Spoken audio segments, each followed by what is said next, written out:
বর্গরাজা ও ত্রিভুজ রানীর গল্প। এক দেশে ছিল একটা বর্গরাজা।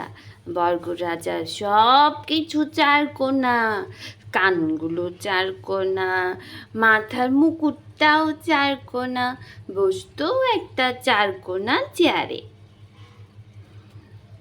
রাজার ছিল একটা ত্রিভুজ রানী। ত্রিভুজ রানীর সব কিছুই তিনকোনা, ঘড়িটাও তিনকোনা, ছবি আঁকতো যে পৃষ্ঠায় ওই পৃষ্ঠাটাও তিনকোনা। তাদের ছিল একটা মস্ত বড় খাবার ঘর। খাবার ঘরে সবই গোল গোল, জানালাটা গোল, ঘড়িটা গোল, চেয়ারগুলোও গোল গোল। বর্গরাজা ও ত্রিভুজ রানীর জন্য বাঘমামা রান্না করত। ওদের বাবুর্চি ছিল বাঘমামা।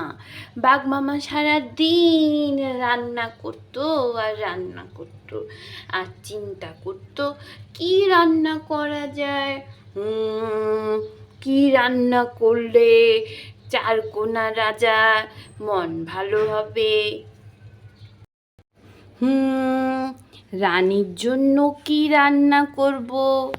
ওরা তো আবার চারকোনা খাবার নয়তো গোল গোল খাবার ছাড়া কিচ্ছু খায় না।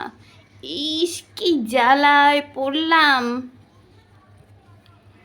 বর্গরাজা আর ত্রিভুজ রানী কিন্তু খাবারগুলো দেখে একদম খুশি না। ওই যে জানালার পেছন থেকে বাঘমামা সবসময় চুপি চুপি দেখতো।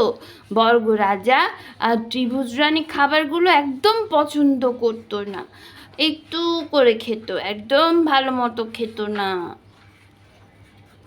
তারপর মনের দুঃখে বাঘমামা রাজপ্রাসাদ ছেড়ে বনে চলে গেল। বর্গরাজা আর ত্রিভুজ রানী জানালা দিয়ে কত ডাকলো, যেও না, তুমি যেও না, তুমি চলে গেলে আমাদেরকে রান্না করে কে দিবে?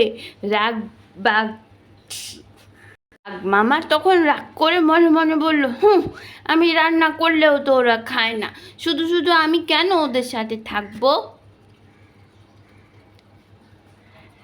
কিন্তু বাঘরাজা আসলে মনে মনে ওদের জন্য চিন্তা করছিল। বাঘমামা না থাকলে তো ওরা কিচ্ছু খেতে পারবে না।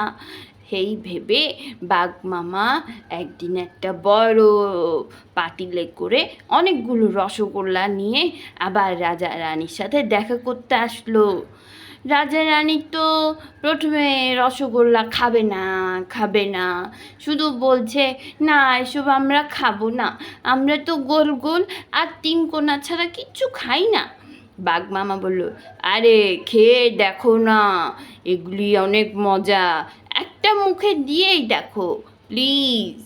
তারপর বাঘ রাজা আর রানী দুটো রসগোল্লা খেয়ে কি মজা কি মজা বলতে বলতে আরো অনেকগুলো খেয়ে নিল।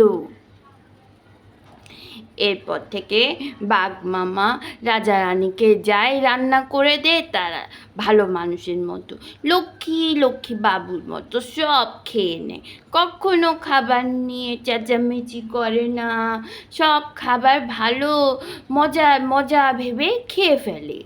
তারপরে ওরা গোল গোল পেয়ারা খায়, গোল গোল আপেল খায়, তিনকোনা স্ট্রবেরি খায়, সব কিছুই খেতে অনেক মজা। আর বাঘমামা ওদেরকে যা রান্না করে দে সেটা যেমনই হোক, গোল লম্বা চারকোনা যে রকমই হোক, ওরা এখন আর চেঁচামেচি না করে ভালো মানুষের মতো সব খেয়ে ফেলে। টাটা।